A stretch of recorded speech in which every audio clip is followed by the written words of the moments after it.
లోక్సభలో రాష్ట్రపతి ప్రసంగంపై ధన్యవాద తీర్మానంపై చర్చ సందర్భంగా ప్రధాని మోదీ మాట్లాడుతున్నారు. లైవ్ లో చూద్దాం. तो ये साफ नजर आता है कि उन्होंने देश के सामने भविष्य के 25 वर्ष और विकसित भारत के लिए एक नया विश्वास जगाने वाली बात,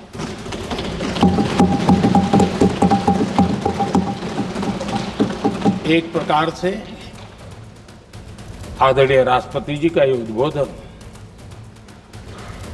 विकसित भारत के संकल्प को मजबूती देने वाला है, नया विश्वास पैदा करने वाला है और जन सामान्य को प्रेरित करने वाला है। आदरणीय सभापति जी, सारे अध्ययन बार बार ये कह चुके हैं कि गत 10 वर्ष में देश की जनता ने हमें सेवा करने का मौका दिया।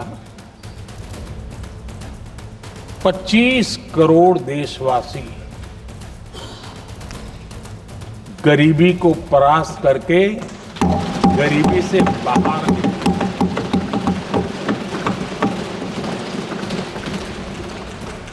आदरणीय सभापति जी, 5 दशक तक गरीबी हटाओ के नारे सुने हो और अब 25 करोड़ गरीब गरीबी को परास्त करके बाहर निकले, ऐसे ही नहीं हो।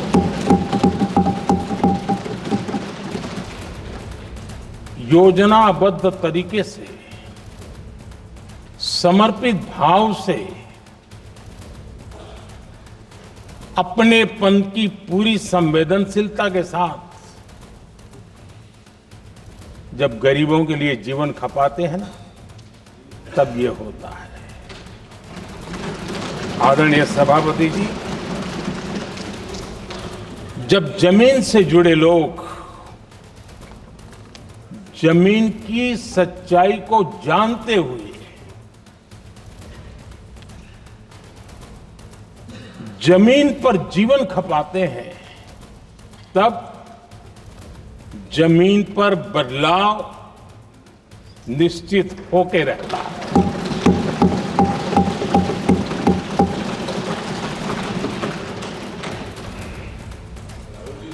आदरणीय सभापति जी, हमने गरीब को झूठे नारे नहीं, हमने सच्चा विकास दिया।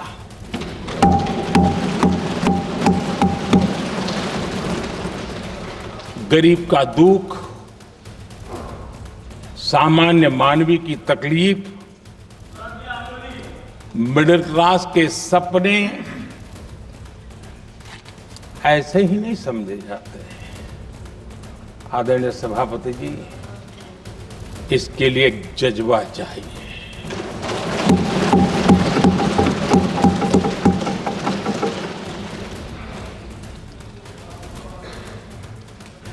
और मुझे दुख के साथ कहना है कि कुछ लोगों में ये है ही नहीं।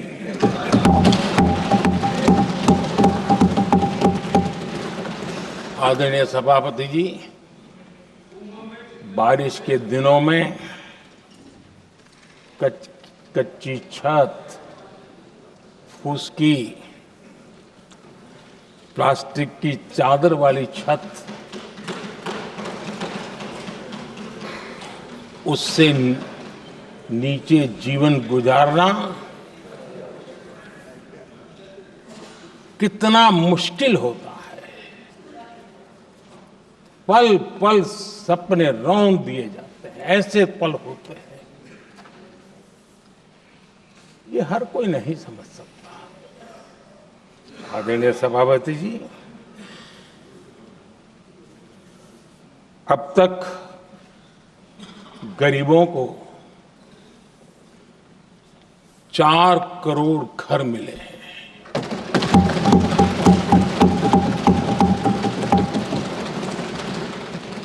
जिसने उस जिंदगी को जिया है ना, उसे समझ होती है कि पक्की छत वाला घर मिलने का मतलब क्या होता है।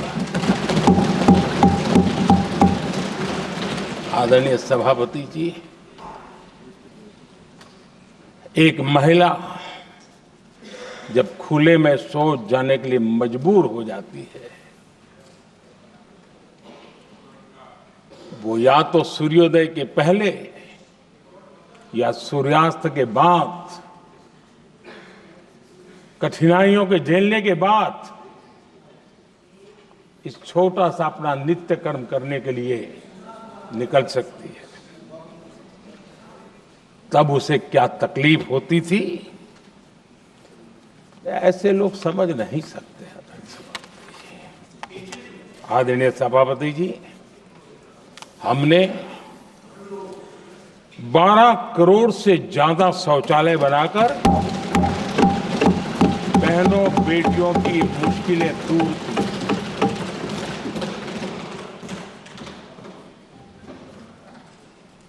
आदरणीय सभापति जी,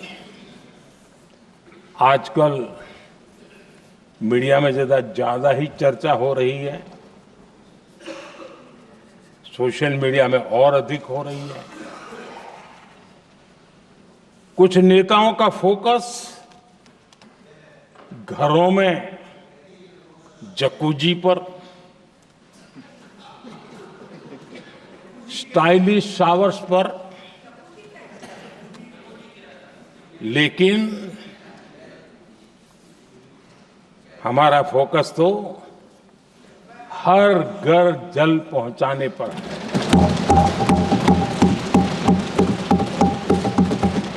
आजादी के 75 साल के बाद देश में 75% करीब 16 करोड़ से भी ज्यादा घरों के पास जल का करने के लिए नल का कनेक्शन नहीं था। हमारी सरकार ने 5 साल में 12 करोड़ परिवारों को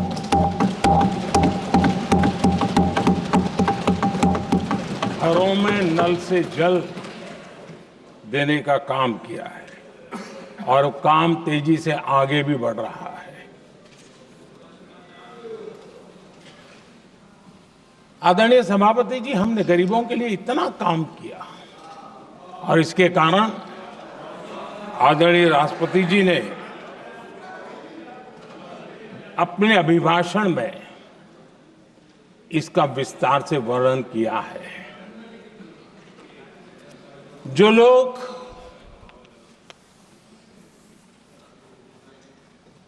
गरीबों की झोंपड़ियों में फोटो सेशन कराकर अपना मनोरंजन करते रहते हैं, उन्हें संसद में गरीबों की बात बोरिंग ही लगेगी।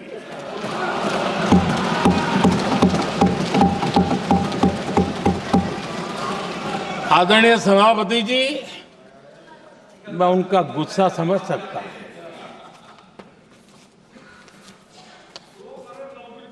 आदरणीय सभापति जी,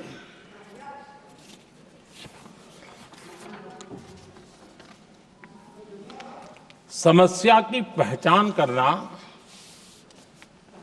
एक बात है, लेकिन अगर जिम्मेवारी है तो समस्या की पहचान कर करके छूट नहीं सकते। उसके समाधान के लिए समर्पित भाव से प्रयास करना होता है। हमने देखा है और पिछले 10 साल के हमारे काम को देखा होगा और राष्ट्रपति जी के अभिभाषण में भी देखा होगा।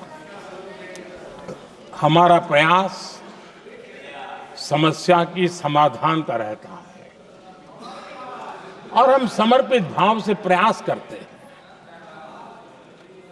आदरणीय सभापति जी, हमारे देश में एक प्रधानमंत्री हुआ करते थे।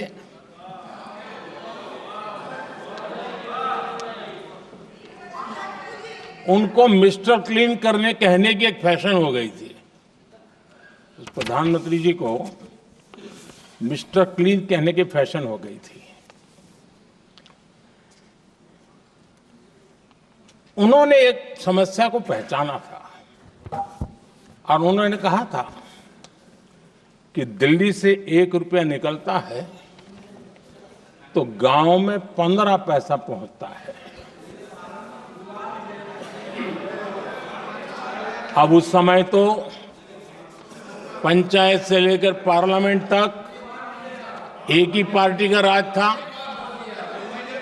पंचायत से पार्लियामेंट तक एक ही पार्टी का राज था और उस समय उन्होंने सार्वजनिक रूप से कहा था कि 1 रुपया निकलता है 15 पैसा पहुंचता है।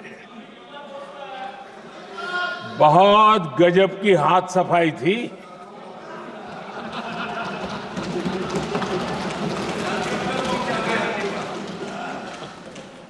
पंद्रह पैसा किसके पास जाता था, ये देश का सामान्य मानवी भी आसानी से समझ सकता है।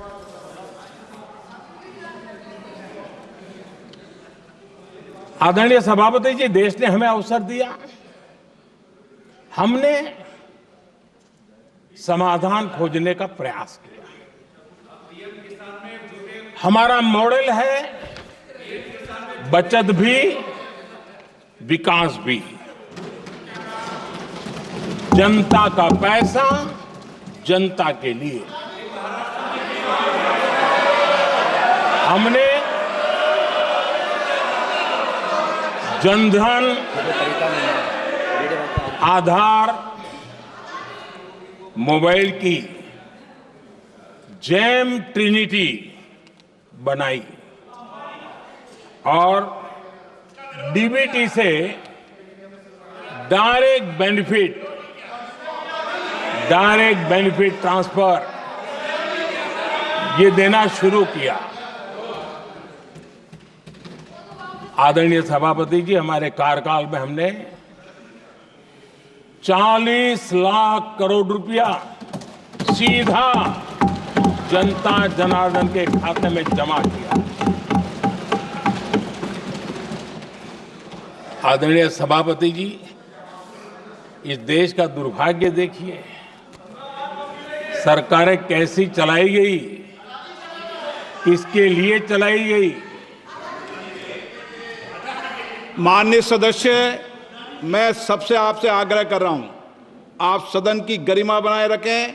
बैठे बैठे कोई माननीय सदस्य टिप्पणी नहीं करे, उचित नहीं है, ये गलत तरीका है आपका। ये सदन की मर्यादा नहीं है आपकी। आप प्रोटेक्ट करना चाहते हो उनको इस तरीके से, गलत तरीका, ये गलत तरीका है। आप बैठे बैठे टिप्पणी करना चाहते हैं।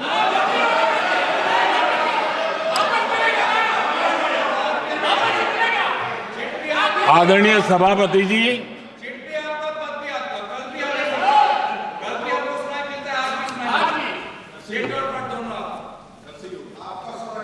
जब ज्यादा बुखार चढ़ जाता है ना,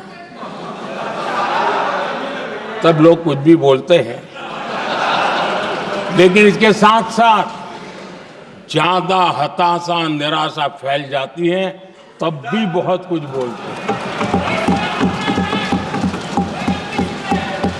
आदरणीय सभापति जी, जिनका जन्म नहीं हुआ था, जो भारत की इस धरती पर अवतरित नहीं हुए थे, ऐसे 10 करोड़ फर्जी लोग सरकारी खजाने से अलग अलग योजनाओं का फायदा ले रहे थे। आदरणीय सभापति जी, सही को अन्याय न हो इसलिए राजनीतिक फायदा नुकसान की परवाह किए बिना हमने इन 10 करोड़ फर्जी नामों को हटाया और असली लाभार्थियों को खोज खोज करके उन तक मदद पहुंचाने का अभियान चलाया। आदरणीय सभापति जी, ये 10 करोड़ फर्जी लोग जब हटे और भिन्न भिन्न योजनाओं का हिसाब लगाएं तो करीब करीब 3 लाख करोड़ रुपया गलत हाथों से जाने से बच गए। मैं हाथ किसका था ये नहीं कह रहा हूं, गलत हाथों से। आदरणीय सभापति जी, हमने सरकारी खरीद में भी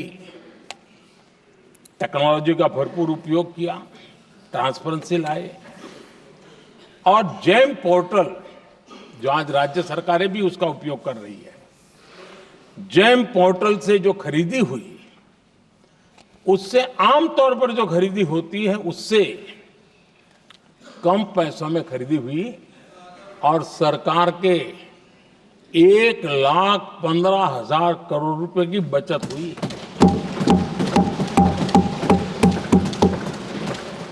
आदरणीय सभापति जी, हमारी स्वच्छता अभियान का बहुत मजाक उड़ाया गया, ऐसा जैसे हमने कोई पाप कर दिया, कोई गलती कर दी, न जाने क्या क्या कहा जाता था। लेकिन आज मुझे संतोष से कहना है कि इन सफाई के कारण हाल के वर्षों में सिर्फ सरकारी दफ्तरों से जो कबाड़ बेचा गया ना, उसमें 2,300 करोड़ रुपया सरकार को मिले हैं। महात्मा गांधी ट्रस्टीशिप के सिद्धांत की बात करते थे।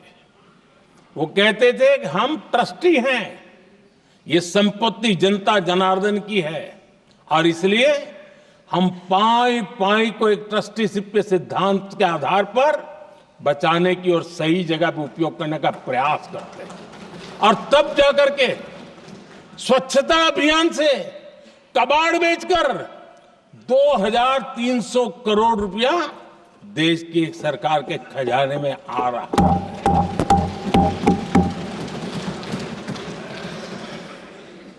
आदरणीय सभापति जी, हमने एक महत्वपूर्ण निर्णय लिया इथेनॉल ब्लेंडिंग का।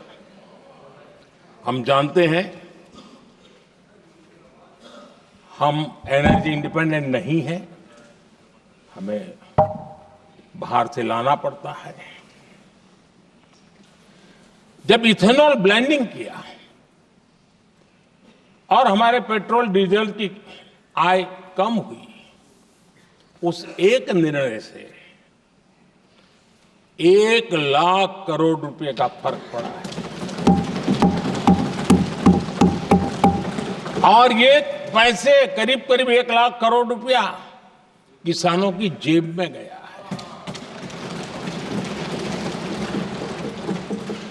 आदरणीय सभापति जी, मैं बचत की तो बात कर रहा हूं, लेकिन पहले अखबारों की हेडलाइन हुआ करती थी, इतने लाख के घोटाले, इतने लाख के घोटाले, इतने लाख के घोटाले। 10 साल हो गए, ये घोटाले न कर करके, घोटाले न होने से भी देश के लाखों करोड़ रुपए बचे हैं जो जनता जनार्दन की सेवा में लगे हैं। आदरणीय सभापति जी, हमने ये जो अलग अलग कदम उठाए उससे लाखों करोड़ रुपए की बचत हुई, लेकिन उन पैसों का उपयोग हमने शीश महल बनाने के लिए नहीं किया।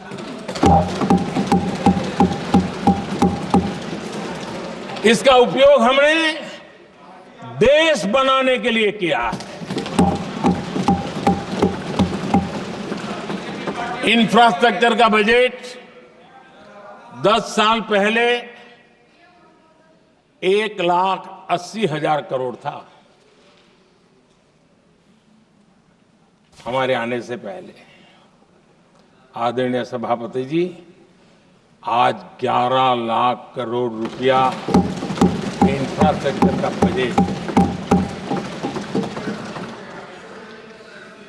और इसलिए राष्ट्रपति जी ने भारत की नींव कैसी मजबूत हो रही है इसका वर्णन इसमें किया है।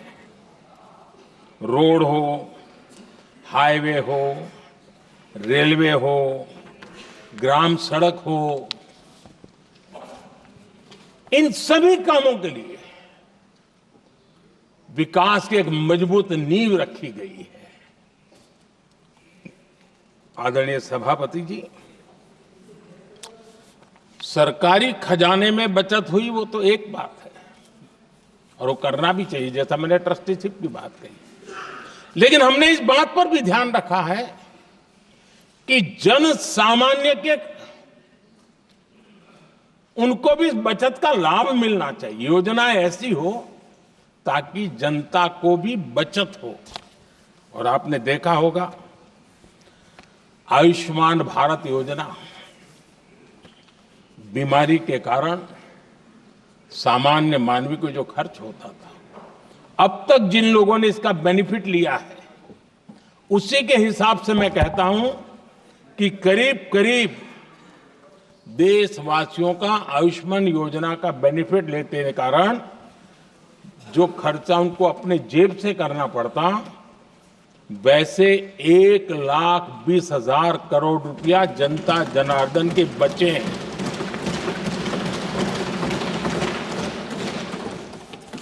ये आवश्यक है कि अब जैसे जन औषधि केंद्र, आज मध्यम वर्ग के परिवार में 60-70 साल उम्र के परिवार के स्वजन हो तो स्वाभाविक है कोई न कोई बीमारी आ ही जाती है। दवाई का खर्चा भी होता है, दवाएं महंगी भी होती है। हमने जब से जन औषधि केंद्र खोले हैं जिसमें 80% डिस्काउंट होता है, और उसके कारण जिन परिवारों ने इन जन औषधि केंद्रों से दवाइयां ली हैं उनके करीब करीब 30,000 करोड़ रुपए दवाई को खर्चा बचा।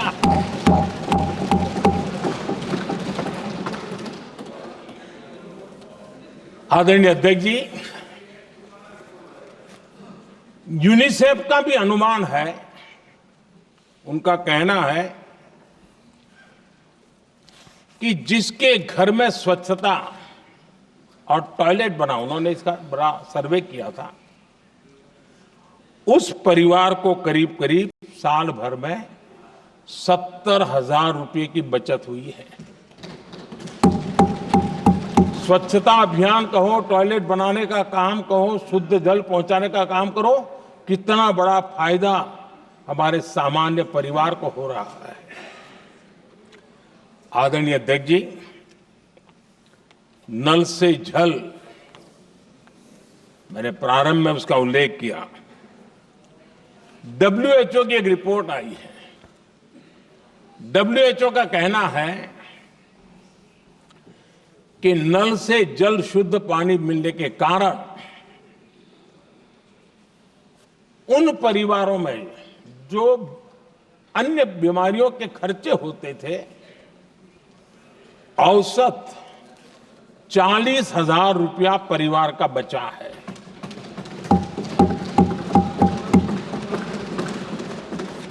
मैं ज्यादा गिन नहीं रहा हूं, लेकिन ऐसी अनेक योजना है जिन योजनाओं ने सामान्य मानवी के खर्च में बचत की है।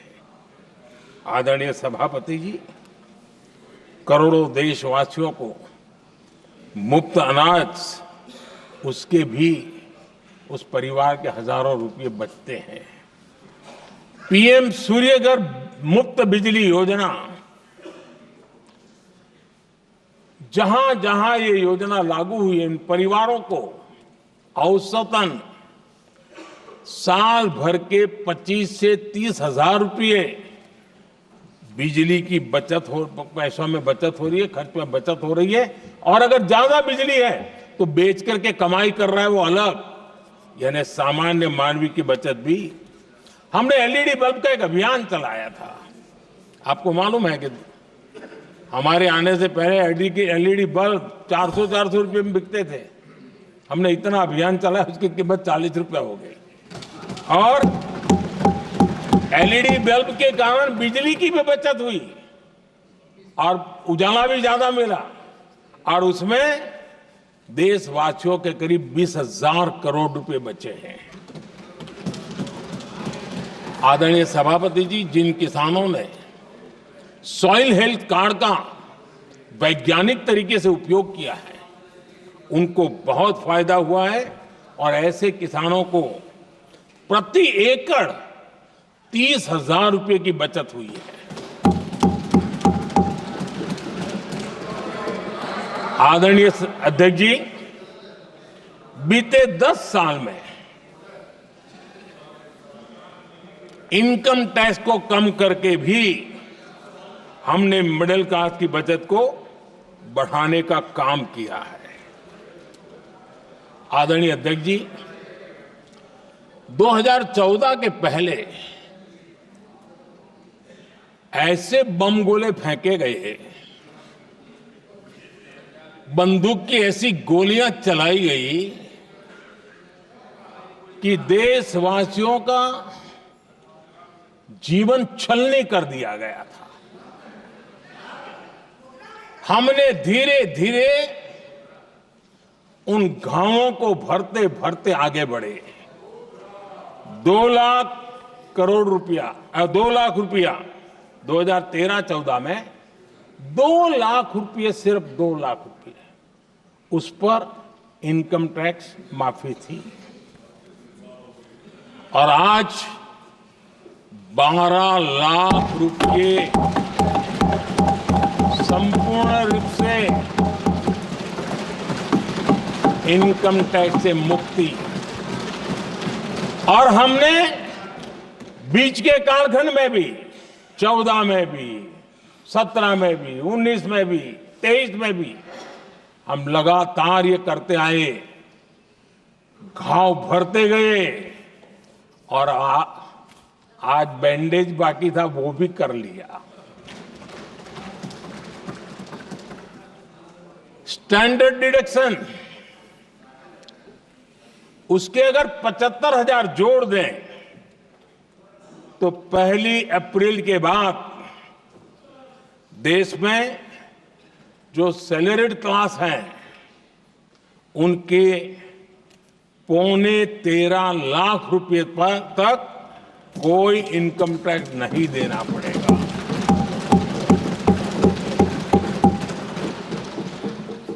आदरणीय सभापति जी, आप जिस समय युवा मोर्चा में काम करते थे, तब एक बात आप सुनते होंगे, पढ़ते भी होंगे। एक प्रधानमंत्री आए दिन 21वीं सदी बोला करते थे। एक प्रकार से रट गया था, तकिया कलाम जैसा हो गया था, तो बोलते थे 21वीं सदी। जब इतनी बार बोला जाता था तो उस समय टाइम्स ऑफ इंडिया में आर.के. लक्ष्मण ने एक बड़ा शानदार कार्टून बनाया था। वो कार्टून बड़ा इंटरेस्टिंग था। उस कार्टून में एक हवाई जहाज है, एक पायलट है। अब उन्होंने पायलट क्यों पसंद किया वो तो मुझे मालूम नहीं। कुछ पैसेंजर बैठे थे और हवाई जहाज एक ठेले पे रखा हुआ था और मजदूर ठेले को धक्का मार रहे थे और 21वीं सदी लिखा हुआ था। वो कार्टून उस समय तो मजाक लग रहा था, लेकिन आगे चल करके वो सच सिद्ध हो गया। आदरणीय अध्यक्ष जी, ये कटाक्ष था जमीनी सच्चाई से तब के प्रधानमंत्री कितने कटे उठे थे और हवाई बातों में लगे हुए थे, इसका वो जीता जागता प्रदर्शन करने वाला कार्टून है।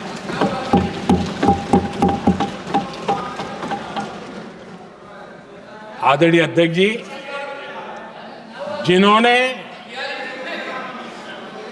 तब 21वीं सदी की बातें की थी, वो 20वीं सदी की जरूरतों को भी पूरा कर नहीं पाए थे। आदरणीय अध्यक्ष जी, आज जब मैं देखता हूं, पिछले 10 साल से सारी बीतों को बारीकी से देखने का अवसर मिला है, तो मुझे बड़ा दर्द होता है। हम 40-50 साल लेट हैं, जो काम 40-50 साल पहले हो जाने चाहिए थे। और इसलिए ये साल जब 2014 से देश की जनता ने हमको सेवा का अवसर दिया, हमने ज्यादा से ज्यादा युवाओं पर फोकस किया। हमें युवाओं की आकांक्षाओं पर बल दिया। हमने युवाओं के लिए ज्यादा अवसर बनाए। हमने कई क्षेत्रों को खोल दिया और जिसके कारण हम देख रहे हैं देश के युवा अपने सामर्थ्य का परचम लहरा रहे हैं। देश में हमने स्पेस सेक्टर को खोल दिया, डिफेंस सेक्टर को खोला, सेमीकंडक्टर मिशन लेकर के आए, इनोवेशन को बढ़ावा देने के लिए अनेक नई योजनाओं को हमने आकार दिया। स्टार्टअप इंडिया इकोसिस्टम पूरा डेवलप किया। और इस बजट में भी आदरणीय अध्यक्ष जी, एक बहुत महत्वपूर्ण निर्णय हुआ है। 12 लाख की आय पर इनकम टैक्स की माफी। ये समाचार इतना बड़ा बन गया कि बहुत सी महत्वपूर्ण चीजों पर अभी भी कुछ लोगों का ध्यान नहीं गया है। वो महत्वपूर्ण निर्णय हुआ है। हमने न्यूक्लियर एनर्जी सेक्टर को ओपन कर दिया और इसके दूरगामी सकारात्मक प्रभाव और परिणाम देश को देखने के लिए मिलने वाले हैं। आदरणीय अध्यक्ष जी, AI, 3D printing, robotics, virtual reality की चर्चा हम तो गेमिंग का भी महात्मा क्या होता है इसके लिए भी प्रयास करने वाले लोगों में से। मैंने देश के नौजवानों से कहा है कि दुनिया का गेमिंग क्रिएशन का, क्रिएटिविटी वर्ल्ड का कैपिटल भारत क्यों न बने। और मैं देख रहा हूं बहुत तेजी से हमारे लोग काम कर रहे हैं।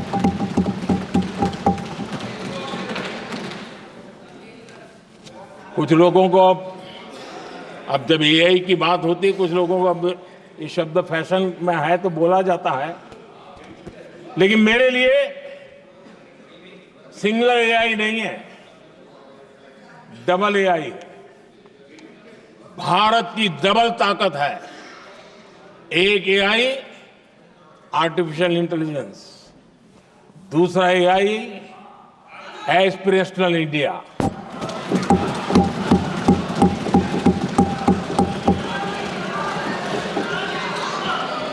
हमने स्कूलों में 10,000 टिंकरिंग लैब्स शुरू किए और आज उन टिंकरिंग लैब से निकले बच्चे रोबोटिक्स बना करके लोगों को चकित कर रहे हैं।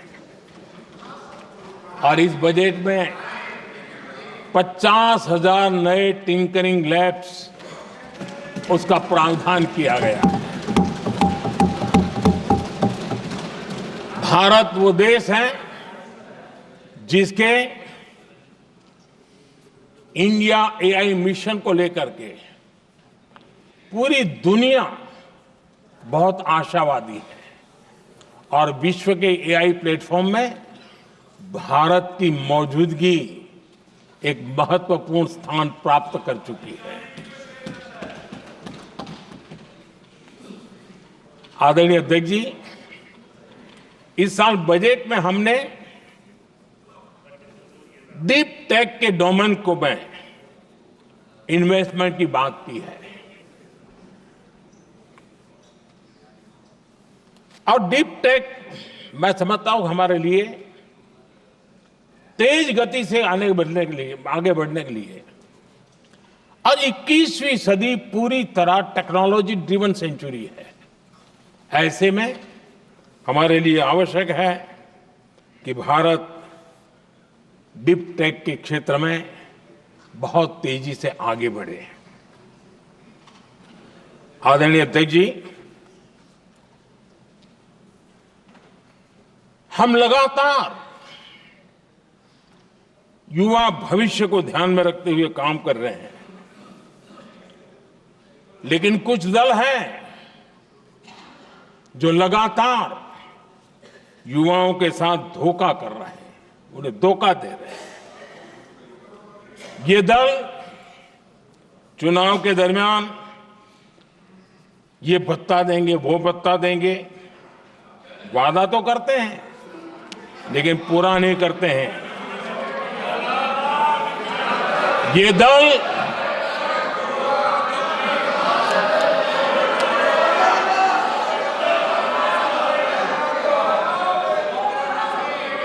प्लीज माननीय सदस्य गरिमा प्रतिष्ठा बनाए रखें।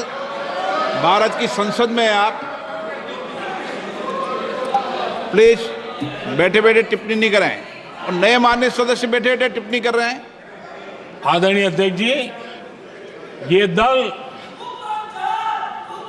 युवाओं के भविष्य पर आपदा बनकर गिरे हुए हैं।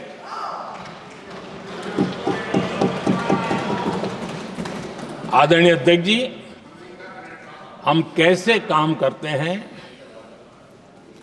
ये हरियाणा में अभी अभी देश ने देखा है। बिना खर्ची, बिना पर्ची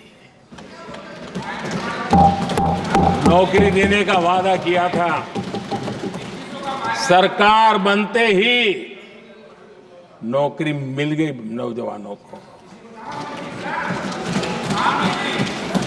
हम जो कहते हैं उसी का परिणाम है। आदरणीय अध्यक्ष जी, हरियाणा में तीसरी बार भव्य विजय और हरियाणा में के इतिहास में तीसरी बार विजय, ये अपने आप में ऐतिहासिक घटना है। आदरणीय अध्यक्ष जी, महाराष्ट्र में भी ऐतिहासिक परिणाम, जनता जनार्दन के आशीर्वाद।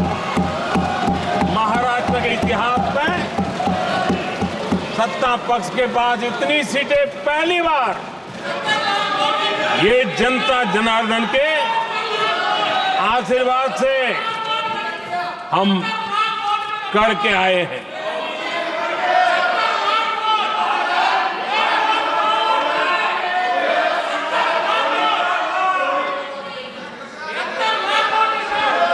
कुछ समझते हैं आदरणीय चीजों को? अध्यक्ष जी, कल जवाब दिया था ना आपको।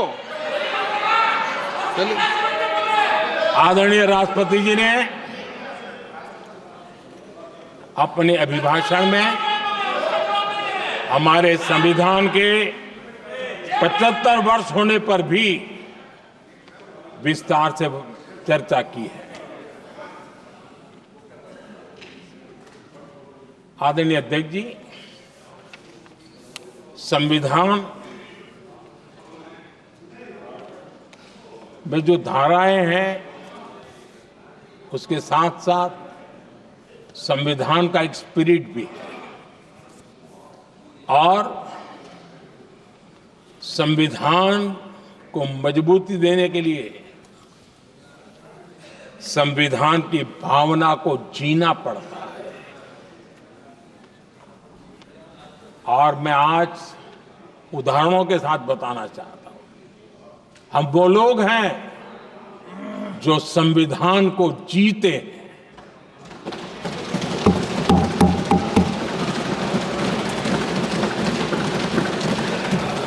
आदरणीय अध्यक्ष महोदय, हमारे यहां ये बात सही है, परंपरा है कि राष्ट्रपति जी जब उद्बोधन करते हैं तो उस सरकार के उस साल के कार्यकाल का ब्यौरा देते हैं। उसी प्रकार से राज्यों में गवर्नर का जो उद्बोधन होता है सदन में, वो उस राज्य के कार्यकलापों का ब्यौरा देते हैं। संविधान और लोकतंत्र का स्पिरिट क्या होता है? जब गुजरात के 50 वर्ष हुए, गोल्डन जुबली ईयर मना रहे थे, और सद्भाग्य से मुझे उस समय मुख्यमंत्री के रूप में सेवारत था मैं, तो हमने एक महत्वपूर्ण निर्णय किया। हमने किया इस गोल्डन जुबली ईयर में पिछले 50 वर्ष में सदन में जितने भी गवर्नर के भाषण हुए हैं, मतलब उस समय की सरकारों का ही वाहवाही उसमें होती है, हमने कहा कि उन 50 साल में जितने भी गवर्नर के भाषण हुए हैं सबको ही एक पुस्तक के रूप में तैयार किया जाए, ग्रंथ बनाया जाए, और आज सभी लाइब्रेरीज में वो ग्रंथ अवेलेबल है। मैं तो बीजेपी वाला था, गुजरात में तो ज्यादातर कांग्रेस की सरकारें रही थी, उन सरकारों के गवर्नर के भाषण थे, लेकिन उसको भी प्रसिद्ध कराने का काम भाजपा से बना एक मुख्यमंत्री कर रहा था। क्यों? हम संविधान को जीना जानते हैं, हम संविधान को समर्पित है, हम संविधान के स्पिरिट को समझते हैं। आदरणीय अध्यक्ष जी, आप जानते हैं 2014 में जब हम आए तब मान्य विपक्ष नहीं था, रिकॉग्नाइज्ड अपोजिशन पार्टी नहीं थी, उतने अंक भी लेकर के कोई नहीं आए थे। भारत के अनेक कानून ऐसे थे कि हमें पूरी स्वतंत्रता थी उस कानून के हिसाब से काम करने की। अनेक कमेटियां ऐसी थी जिसमें लिखा था लीडर्स ऑफ अपोजिशन उसमें आएंगे, लेकिन अपोजिशन था ही नहीं, रिकॉग्नाइज अपोजिशन नहीं था। ये हमारा संविधान जीने का स्वभाव था, ये हमारा संविधान का स्पिरिट था, ये हमारी लोकतंत्र की मर्यादाओं का पालन करने का इरादा था। हमने तय किया कि भले मान्य विपक्ष नहीं होगा, रिकॉग्नाइज अपोजिशन नहीं होगा, लेकिन जो सबसे बड़े दल का सब नेता है उसको मीटिंगों में बुलाएंगे। ये लोकतंत्र का स्पिरिट होता है, तब होता है।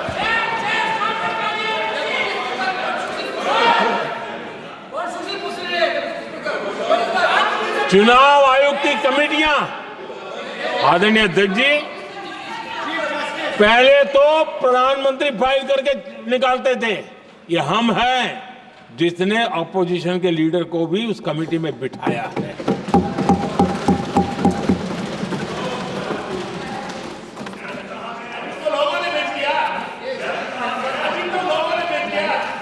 और हमने इसके लिए कानून भी बनाया, और आज विधिवत रूप से इलेक्शन कमीशन बनेगा तो अपोजिशन लीडर भी उसके निर्णय की प्रक्रिया में हिस्सा होंगे। ये काम हम करते हैं, और ये मैंने पहले ही कहा, हम इसलिए करते हैं कि हम संविधान को जीते हैं। आदरणीय अध्यक्ष जी, दिल्ली में आपको कई स्थान ऐसे मिलेंगे जहां कुछ परिवारों ने अपने म्यूजियम बना करके रखे हुए हैं।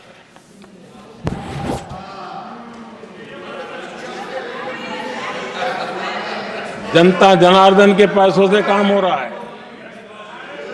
लोकतंत्र का स्पिरिट क्या होता है संविधान को जीना किसको कहते हैं? हमने पीएम म्यूजियम बनाया और देश के पहले से लेकर के मेरे पूर्व तक के सभी प्रधानमंत्रियों के जीवन को और उनके कार्य को उस पीएम म्यूजियम बनाया गया है। और मैं तो चाहूंगा कि पीएम म्यूजियम में जो जो महापुरुष हैं उनके परिवारजनों ने समय निकाल करके उस म्यूजियम को देखना चाहिए और उसमें कुछ जोड़ने के लगता है तो सरकार का ध्यान आकर्षित करना चाहिए ताकि वो म्यूजियम समृद्ध हो और देश के बालकों को प्रेरणा दे। ये होता है संविधान की भावना। अपने लिए तो सब करते हैं, खुद के लिए जीने वालों की जमात बहुत छोटी नहीं है। संविधान के लिए जीने वाले यहां बैठे हैं।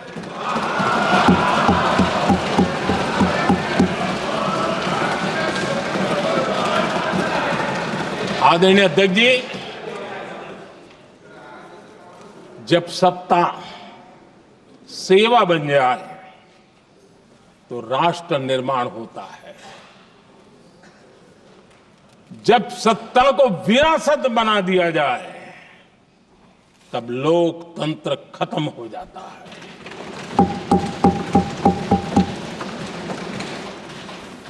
आदरणीय अध्यक्ष जी, हम संविधान की भावना को लेकर के चलते हैं। हम जहर की राजनीति नहीं करते हैं। जाति की बातें करना कुछ लोगों के लिए फैशन बन गई है। पिछले 30 साल से सदन में आने वाले ओबीसी समाज के सांसद दलों के भेदभाव से ऊपर उठ करके एक होकर के 30-35 साल से मांग कर रहे थे कि ओबीसी कमीशन को संवैधानिक दर्जा दिया जाए। जिन लोगों को आज जातिवाद में मलाई दिखती है उनको उस समय ओबीसी समाज की याद नहीं आई। ये हम हैं जिन्होंने ओबीसी समाज को संवैधानिक दर्जा दिया। पिछड़ा वर्ग आयोग आज संवैधानिक व्यवस्था में जो है। आदरणीय अध्यक्ष जी, हर सेक्टर में एससी, एसटी, ओबीसी को ज्यादा से ज्यादा अवसर मिले, उस दिशा में हमने बहुत मजबूती के साथ काम किया है। मैं आज इस सदन के माध्यम से देशवासियों को उनके सामने एक अहम सवाल रखना चाहता हूं। और अध्यक्ष महोदय, जरूर देशवासी मेरे इस सवाल पर चिंतन भी करेंगे और चौराहे पर चर्चा भी करेंगे। कोई मुझे बताएं, क्या एक ही समय में संसद में एससी वर्ग के एक ही परिवार के 3 सांसद कभी हुए हैं क्या? एससी वर्ग के एक ही परिवार के 3 सांसद कभी भी हुए क्या?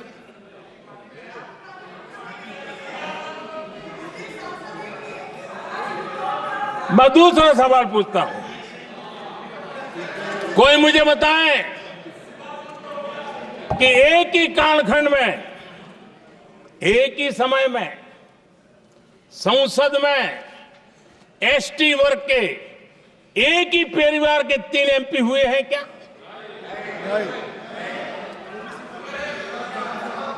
आदरणीय अध्यक्ष जी, कुछ लोगों की वाणी और व्यवहार में कितना फर्क होता है, मेरे एक सवाल के जवाब में मिलता।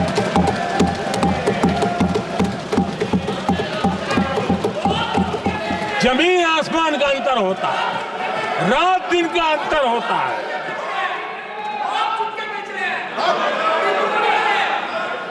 आदरणीय अध्यक्ष जी, हम एससी एसटी समाज को कैसे सशक्त कर रहे हैं?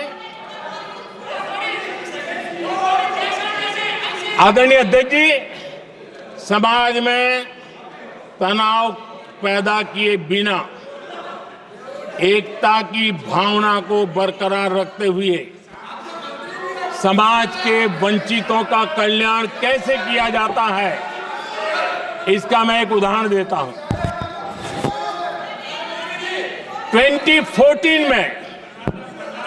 2014 में 2014 से पहले हमारे देश में मेडिकल कॉलेजों की संख्या 387 थी। 2014 के पहले मेडिकल कॉलेज की संख्या 387 थी। आज 780 मेडिकल कॉलेज हैं।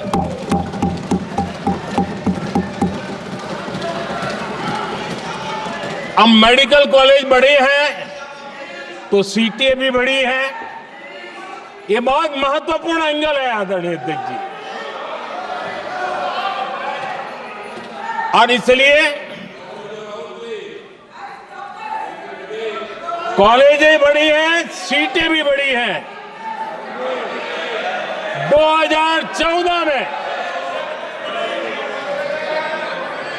2014 में हमारे देश में एससी छात्रों की 2014 से पहले हमारे देश में एससी छात्रों की एमबीबीएस की सीट 7,700 थी। हमारे आने से पहले दलित समाज के हमारे 7,700 युवा डॉक्टर बनने की संभावना थी। 10 साल हमने काम किया, आज संख्या बढ़कर एससी समाज के 17,000 एमबीबीएस डॉक्टर की व्यवस्था की है। कहां 7,700 एंड कहां 17,000? अगर दलित समाज का कोई कल्याण और समाज में तनाव लाए बिना एक दूसरे के सम्मान को बढ़ाते हुए, आदरणीय अध्यक्ष जी, 2014 के पहले एसटी छात्रों के लिए एमबीबीएस की सीटें 3,800 थी। आज ये संख्या बढ़कर लगभग 9,000 हो गई है।